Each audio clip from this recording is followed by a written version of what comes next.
حجة الله شكوانا إليك، يا حجة الله شكوانا إليك، أدركنا أدركنا لبيك لبيك، أدركنا أدركنا لبيك لبيك، يا حجة الله شكوانا إليك، يا حجة الله شكوانا إليك، أدركنا أدركنا لبيك لبيك، أدركنا أدركنا لبيك لبيك.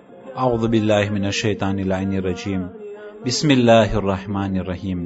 આપણા આકા હુસૈન અલૈહિ સલાતુ વસલામ પૈગંબર ઇસ્લામ સલ્લલ્લાહુ અલૈહિ વસલ્લમના પ્યારા નવાસા, જન્નતના જવાનોના સરદાર, જે અરફાતના મેદાનમાં દુઆ માંગેલી હતી, એ દુઆએ અરફાતના અનુસંધાનમાં આપણા આકા અને મૌલા ફરમાવ્યું, وما ضمت وأطبقت عليه شفتاي وحركات لفظ لساني.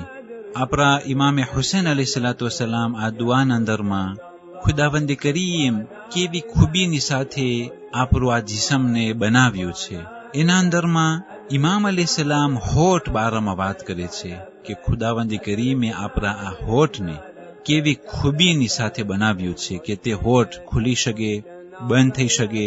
અને અઝીઝાને મહોતરમ, ખાલી આપણે વિચાર કરીએ કે તે હોઠ કેવી ખૂબીની સાથે ખુદા બનાવ્યું છે કે તે હોઠ એટલા સૂપલ છે, અને તે હોઠ જે છે જ્યારે પણ આપણે તે મોઢાને ખુલે ત્યારે તે હોઠ એના સાથે સાથે ખુલી જાય છે, અને એટલું સૂપલ છે, અને એટલું ફ્રાજીલ છે, અને એટલું ખૂબસૂરત છે. સુબહાનલ્લાહ, આપણે ખાલી હોઠ જ બારામાં જો વિચાર કરીએ તો બહુ જ આપણે ખુદા ની જે ખૂબી છે અને જે ખુદા બનાવટમાં સારામાં સારો બનાવવા વાળો છે, હકીકતમાં ખુદાની મારિફત આપણને મળશે. વહરકાતે લફ્ઝ લિસાની, કે જ્યારે એક માણસ જીભ હલાવે તો જીભ હલાવવાથી તે અવાજ ગુંજાય છે. એક ખૂબી છે, કારણ કે જે લોકો બોલી નથી શકતા એ લોકો પાસે જબાન તો છે, એ લોકો પાસે જીભ તો છે, એ લોકો પણ તે જીભને ચલાવવાની કોશિશ કરે છે, એ લોકો પણ મોઢામાં તે જીભ છે એને બોલવાની કોશિશ કરે છે, પણ તેમાંથી અવાજ નથી નીકળતો. તો ખુદાએ કેવી રીતના આપણી જબાનને, આ હરકતોને, અને જબાન અંદરમાં કેવી બધી સેલ્યુલો છે, અને એક એક પોઈન્ટ અને પોઈન્ટ, નસ નસ વગેરે, ખાલી એક જબાન જે છે એના પછવાડે કેટલું મોટું હિકમત છે. ખુદાવંદ કરીમના કુદરતથી એ જબાન અંદરમાં જે પણ સ્વાદ હોય, કડવું આપણને કડવું લાગે, મીઠું આપણને મીઠું લાગે, એ ખુદાએ તે જબાન અંદરમાં એવી બધી કાપતે કરવાની વસ્તુ રાખેલી છે.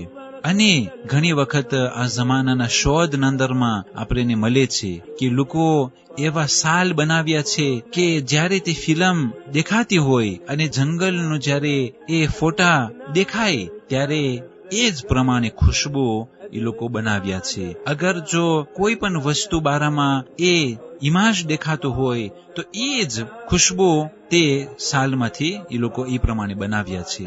તો આટલા વર્ષના શોધ પછી લોકો આ બધી વસ્તુ બનાવી શક્યા. પણ ખુદાવંદી કરીમ સુબહાનલ્લાહ, જ્યારે આ દુનિયાના અંદરમાં પહેલો ઇન્સાન આવ્યો, જનાબી આદમ, ત્યારે પણ તેની જબાન એ જ પ્રમાણે હતી, અને એ જ પ્રમાણે હિકમતની સાથે જબાન, હોઠ વગેરે વગેરે એ જનાબી આદમ અલૈહિસ્સલામના હતા. અઝીઝાને મહોતરમ, આપણે અગર જો વિચાર કરીએ આપણા જિસ્મના એક એક જે ખુદાએ સેલ્યુલ, જે રગ, નસ, એક એક જે ખુદાએ બધું બનાવ્યું છે કેવી રીતના ખૂબીની સાથે, તો આપણે હકીકતમાં શુકરનો સિજદો કરવા વગર આપણે રહીશું નહીં. પણ હઝરત ઇન્સાન કેટલો નગુણો છે કે ખુદાએ જ્યારે હઝરત ઇન્સાનની જે આ બે રેં છે, જ્યારે તે સરખી રીતના પસાર થાય છે, ફંક્શને થાય છે, તો આ ઇન્સાનને ખુદા યાદ આવતો નથી. પણ જ્યારે તે રેં બગડી જાય છે અને હવે તે રેં સાફ નથી કરી શકતું, પાણીને તે ફિલ્ટર નથી કરી શકતું, તો આપણા લોહીના અંદરમાં ડિયોક્સિન વધી જાય છે, અને આ લોહીના અંદરમાં જે આ મેલ વધી જાય છે, એના થકી ઇન્સાનને ડિયાલિઝ કરવું પડે છે. ડિયાલિઝ એ ડાક્ટરના સામે બેસવાનું હોય, અને તે લોહીને લોકો ખેંચે અને એ લોકોના પાસે એક મશીન હોય, મશીનમાંથી તે લોહીને સાફ કરવામાં આવે અને ફરીવાર તે જિસ્મમાં દાખલ કરવામાં આવે. ઇન્સાન 5 અને 6 કલાક સુધી એ ક્લિનિકમાં એ ડાક્ટરના સામે ઇમોબિલ હોય છે અને તે લાચાર હોય છે 5 કલાક સુધી. આ એક ડાયાલિઝ કરવામાં તેને ટાઈમ લાગતું હોય છે. ઈ પણ ડાયાલિઝ એક જ દિવસનું ન હોય. ડાક્ટરોના કેવા પ્રમાણે આટલું ટાઈમ હોય, ત્યાર પછી એટલા મહિના પછી પાછું કરવાનું હોય. કેટલા મિલિયન પૈસા તેમાં હાલા જાય છે. એક તો ટાઈમ બગડતું હોય. આઈ હઝરત ઇન્સાન, જ્યારે તું અહેસાસ કર કે તારા રેં સરખા ચાલી રહ્યા છે, તો શું એ ડાક્ટર પાસે 5 કલાક જે લોકો મજબૂરીની સાથે પસાર કરે છે, શું તું 5 મિનિટ ખુદાની કુરબત માટે 2 રકાત નમાઝ પડ્યો? શું આટલા મિલિયન રકમ જે ડાયાલિઝ કરવામાં હાયલા જાય છે, શું એમાંથી એક જ ભાગ તું કોઈ એવર દે બિનફેઝાન્સ કે આક્ષો ઈમાની તેરમાં તું આપ્યો?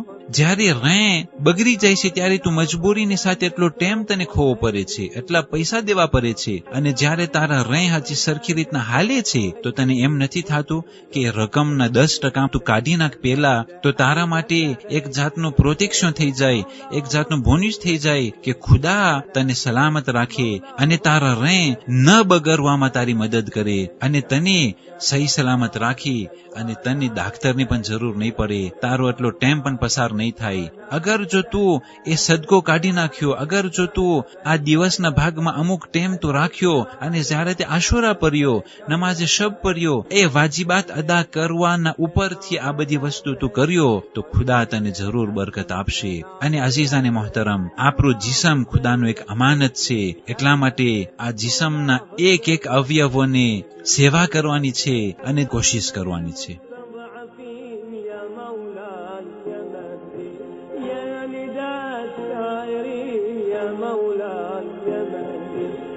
فرخة المظلومين يا مولاي يا مهدي، يا فرخة المظلومين يا مولاي يا مهدي.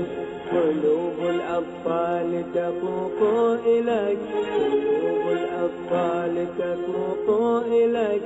أدركنا أدركنا لبيك لبيك، أدركنا أدركنا لبيك لبيك. يا حجة الله شكوانا إليك، يا حجة الله شكوانا إليك. أدركنا أدركنا لبيك لبيك. 8 ઝિલકાદ આજની તારીખોમાં એક મહાન આયતુલ્લાહ અલ-ઉઝમાની વિલાદત નો દિવસ છે કે જે આપણા મરજે તકલીદ થઈ ચૂક્યા છે, જે આયતુલ્લાહ અલ-ઉઝમા સૈયદ મોહમ્મદ રઝા કુલપેગાની આજની તારીખોમાં કે જે 1316 હિજરી સનમાં વિલાદત પામ્યા હતા. 8 ઝિલકાદ આજની તારીખોમાં આયતુલ્લાહ સૈયદ દસ્તે ગૈબ શિરાઝી કે જે શહીદુલ મહેરાબના 3જા નંબરમાં છે, આજની તારીખોમાં શહીદ થયા. અને મુનાફિકો કે જે આ મહાન સૈયદ આયતુલ્લાહ દસ્તે ગૈબ શિરાઝી જ્યારે નમાઝ પઢાવતા હતા, તો મહેરાબના બાજુમાં એક મુનાફિક બોમ્બનો ધડાકો કરી અને ખુદ પોતે જહન્નમ વાસિલ થયો અને આ મહાન સૈયદને શહીદુલ મહેરાબનો લકબ અર્પણ કર્યો. અને શહીદુલ મહેરાબોના ફહેરિસ્તમાં આ 3જા શહીદુલ મહેરાબ છે.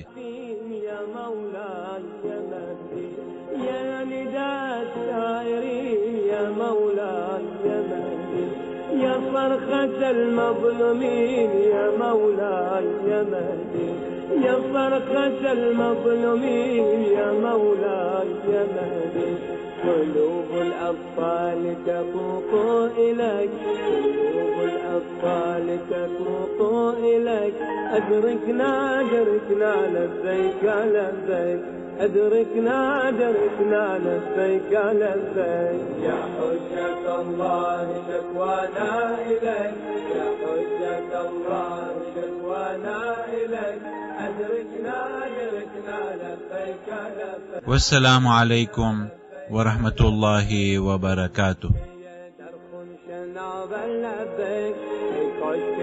درخون شناب لبيك مولا حسين لبتشني بيت لبيك، مولا حسين لبتشني بيت لبيك. نور چشمان رسول اکرم حسین جان، در با سخت نور هر دو عالم حسین جان واجب شده بر ما که جمله با هم حسین جان واجب شده بر ما که جمله با هم حسین جان ای کاشته در خون شناور لبک ای کاشته در خون شناور لبک مولا حسین لبتشنه بی سر لبک مولا حسین لبتشنه بی سر لبک یا حجت الله شکوانا الیک یا حجت الله شکوانا الیک ادرکنا ادرکنا لبیک لبیک أدركنا أدركنا لبيك لبيك